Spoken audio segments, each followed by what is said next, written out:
What's up, Flitz fans? It's Scott here from Team Flitz. I'm at the awesome Explorium Brew Pub in now downtown Milwaukee with the owner, the founder here, Mike Doble. Hey, man. Thanks so much for having us out again. My pleasure. Love having you. Man, it's been 3 years since we last sat down and talked. I know you've seen me at the bar a few times, drinking some of these award-winning beers, man. Awesome stuff. Yeah, thanks, man. Yeah, no, it's been in 3 years. A lot's happened. We opened this place just about 3 years ago, and we have a lot of stainless and a lot of you can see behind us stainless faucets and whatnot. And we love the products. We're a big supporter and love using them. So I'd love to show you around, show you what we're doing with them. I appreciate it, and thanks again for keeping Flitz on board. So I know last time we talked, you were up in the air about having another location. And now, man, this place, it's just beautiful. Yeah, thank you. What made you come down to downtown Milwaukee? So we're here in the historic Pritzloff building, Pritzloff Hardware Company, and this space was historically this big hardware company. Where our brew pub is now was the receiving warehouse, and it was used as an event space for a long time. And during the pandemic, the owner of this building came to me and said, hey, I really love your brand. I've been to your place at Southridge, and I have a spot downtown that I think you'd really love, and whatnot. So long story short, I came down and looked at it, and I couldn't say no. So that was it started in about February and March of 2020. We signed a deal on this and really kind of took our time to build it out right, make it look great. I wanted a ton of shelf space for all the liquors and that we like to collect and show off. And you know what? It's a brew pub, we have to have a brew house. So I put a brew house in here, really the same system that's at Southridge. We just doubled it up. So it really doubled our capacity to produce beer, which is great because we do sell a lot of beer out in the market. So yeah, this has been great. And for 3 years it's been building, and we're really in a good spot right now. Really nice. It's just such a beautiful place, and it's just a little bit different than the other place. So do you guys do different beers here, or do you serve the same at both? I know I'm always looking through your beer menu all the time. Right, you're always finding the new stuff, and I love that. So we do brew different beers at both locations. All of the core stuff you're used to, like the Captain Kidd IPA, the Damn That's Good IPA. Well, cheers, man. Let's try it, make sure it tastes good. 9 o'clock in the morning, I'm loving it. Perfect. But all the core stuff that is consumed heavily at both locations are brewed at each location. But each of the brewers at each spot has a different personality. My brewer down here has a knack for sour beers, so we have our sour program based here. And when I say sours, I'm talking about the wild ale type sours. So we have a lot of barrels downstairs with different strains of wild yeast that are producing, cool flavors in beers. But generally, clean brewing and sour brewing don't go together. So we've isolated that here and kind of have a really great system. We have a lot of space here. But specialty beers are generally brewed at each location, and we swap kegs. So if a brewer comes up with an idea, brews the beer at Southridge, we want to put it on tap here, we'll just bring some kegs down. But in general, all the core stuff is brewed at each location, and it's kind of fun. I've challenged Mug Club members and whatnot to go downtown and try the Damn That's Good, and maybe buy a crowler of it and go to Southridge and try them side by side because they're indistinguishable. Our guys are that good. That's awesome. And one thing I didn't know, recently I stopped at your other location, and I was with a friend, and she doesn't drink beer. And she made a comment, she's like, I don't drink beer because I have gluten problems. And you told me, as well as your lovely wife, Joan, that all your beers are gluten-free and... Yeah, so through process, we remove the gluten from all of our beer. The story is, and what actually happened is while Joan and I were getting ready to open this brew pub, I spent about a year dialing in recipes and brewing a ton of beer, and we were drinking a ton of beer. And during that time, more and more, she was getting more and more problems, digesting the gluten. And eventually to the point where she went and saw the doctor, and the doctor's like, hey, you just got to cut it out. Your body can't handle it. So really, here's this, gal that's opening a brew pub pub with me and she can't drink the product, right? So we spent a lot of time. It actually took me about 1.5 years to figure it out, but we found an enzyme that'll break the gluten down. So we make our beers the same way we did before, but we add the enzyme and it breaks down the gluten.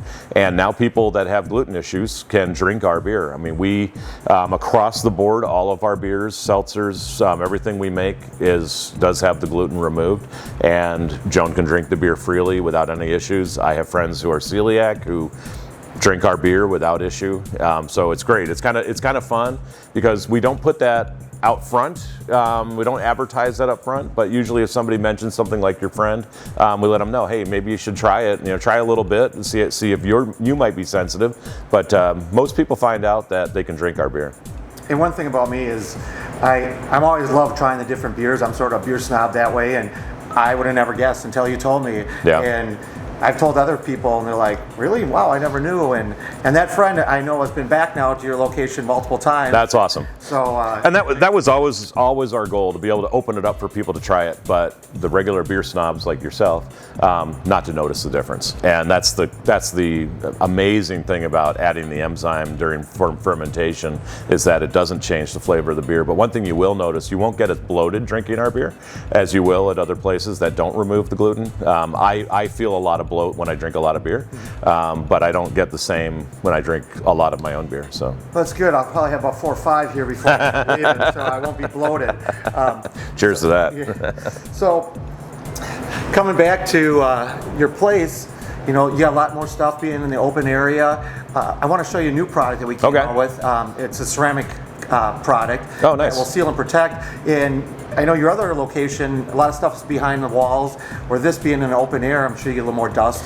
We get a lot more dust here. The splashes and some of the stuff that we don't clean up right away is much more noticeable because the whole brew house is wide open. And I'm sure later on in this video, see how wide open it is. And I'm excited to try some of the newer stuff. I know last time we tried, there was like a salt-based polish that we used, and that worked phenomenally well, and the shine lasted a while.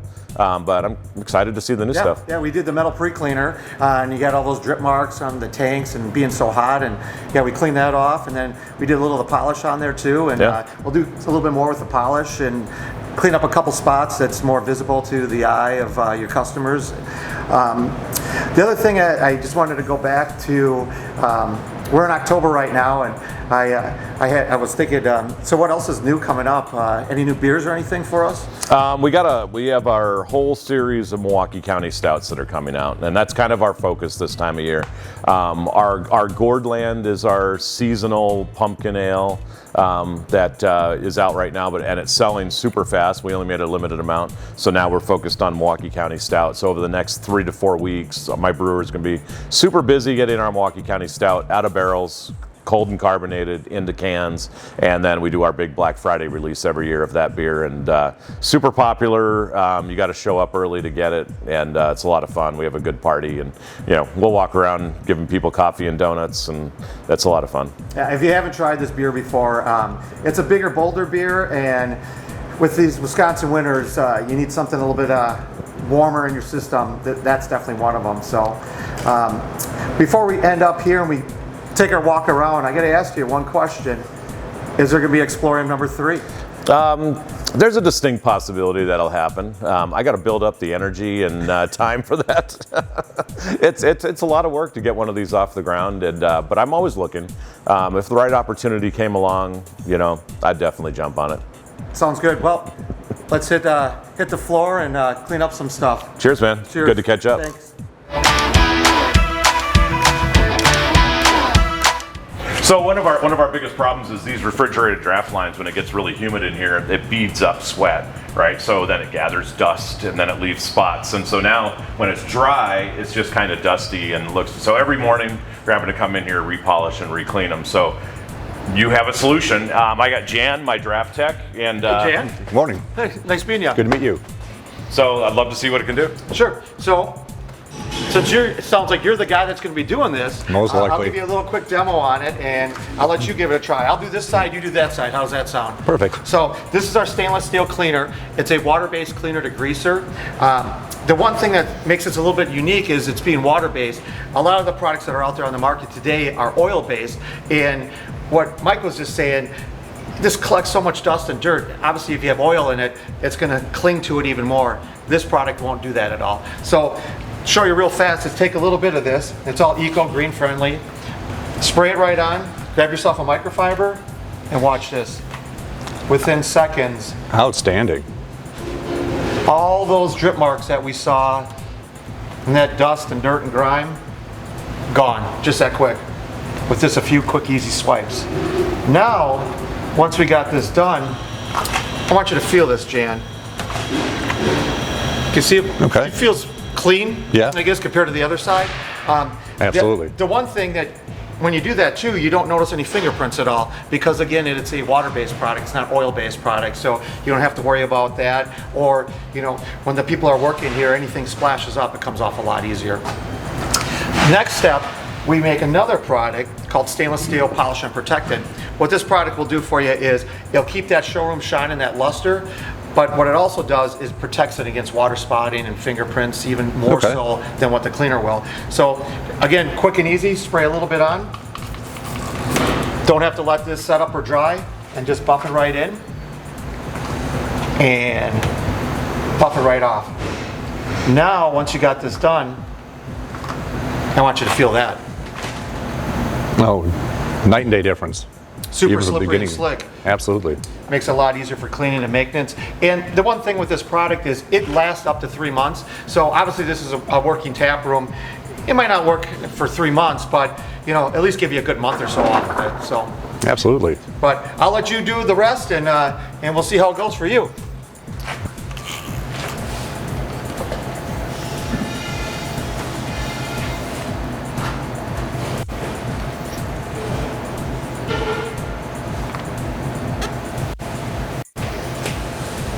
Beautiful already. And there's your polish and protectant. Give it one more go.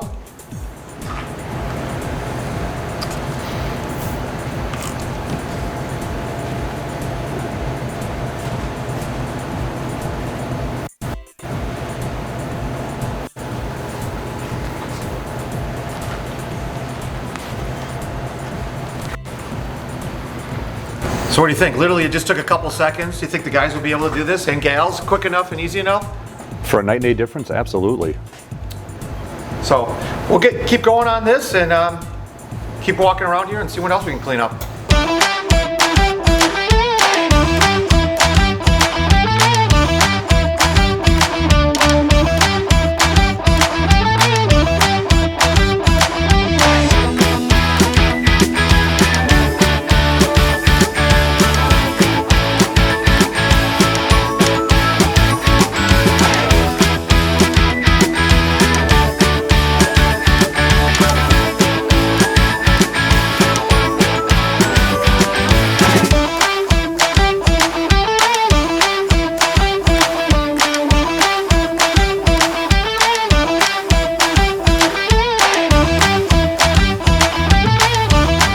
So we just polished out this little spot here for you.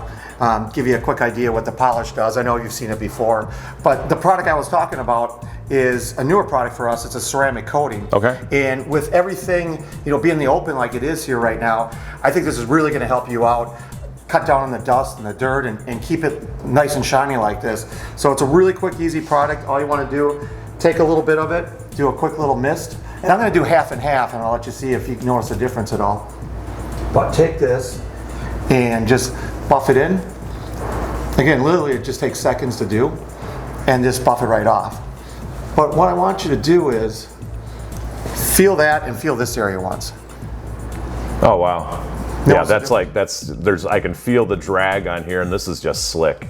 Yep, so that's going to help cut down on the dust, the dirt, and then as you notice all these water spots and everything, Right. Once we get this all polished up really well, that's really going to help eliminate a lot of that for you guys too. So All right. I think it'll make your brewmaster really, really happy when That's he's awesome. working back here. And So will this just let water bead off then? yes, as soon as you get a little water on there, watch this. Oh wow. So when that gets opened up and that water's in it, you can see where we haven't done Yeah, it. it beads and where it hasn't happened. Yeah, Yeah. just rolls right off. Wow, that's awesome. So That's amazing. We'll get to work on this. We'll clean it up a little bit more, and Hope you like the results. That's awesome. Let's do it.